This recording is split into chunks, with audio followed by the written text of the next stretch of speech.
Hi, and welcome to another edition of BABBLE movie review. I don't want to take all night doing this, so I'm going to do a very quick and efficient movie review of The Conjuring 2.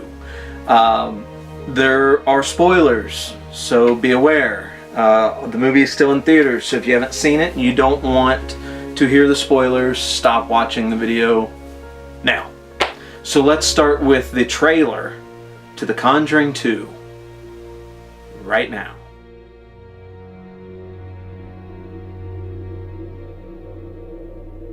Do you know when the voice is gonna speak? Sometimes.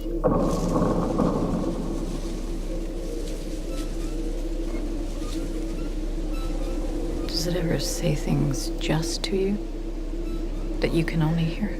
Yes. Does it feel like it's coming from inside of you? More like it's coming from behind me. Like I'm being used.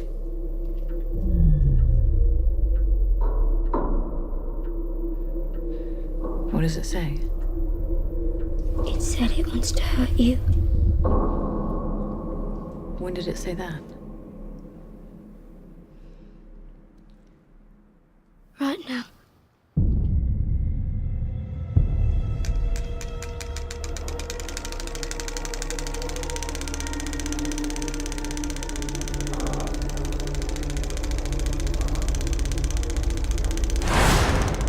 In the name of the Father, and the Son, and the Holy Spirit.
Okay, hope you enjoyed the trailer. I liked the trailer. It got me excited about the movie. I enjoy all of these movies that these people make.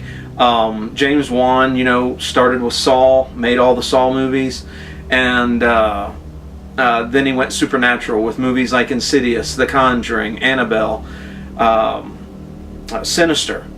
So if you like one of them, you kind of like them all, and he does a good job at giving us a variety. Although he keeps the same identity feeling in all of these supernatural flicks, but they each tell their own story, and I like that, and it has me looking forward to each chapter of each of these stories, each of these series that they create. My favorite out of all of these is probably Insidious, but I'm going to stick with the first one because I like the second one a little less, and then the third one a little less. But let's get to this one. It's called The Conjuring 2, although it's really part 3 because, let's face it and be honest, Annabelle was part 2 of The Conjuring. So we should be calling this The Conjuring 3. I liked it. It introduced another iconic demon into their movie series. And that leads me to one of the first things I actually like about this movie. That some people may not like. And what I'm talking about is, look at the demon, Valak, the nun, the demon that appears to be a nun, named Valak in this movie.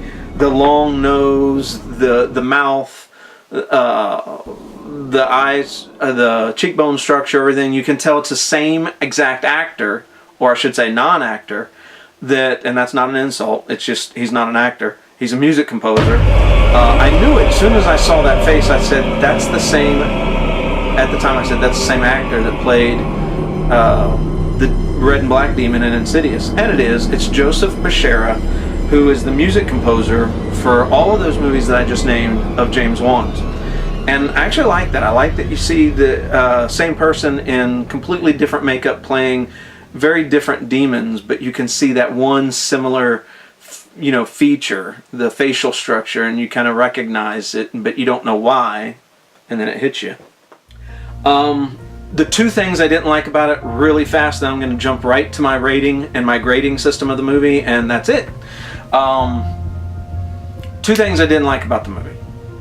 I did not like, simply enough, the length of the movie. It felt like there was 30 minutes that could have been cut out to make it a more impactful movie, that just kept boom, boom, boom, boom with scares until it's over. And that's James Wan's recipe for a horror movie. I've heard him say it himself, that he believes that there should be a scare, constant scares, relentless on the audience, rich with scares from beginning to end.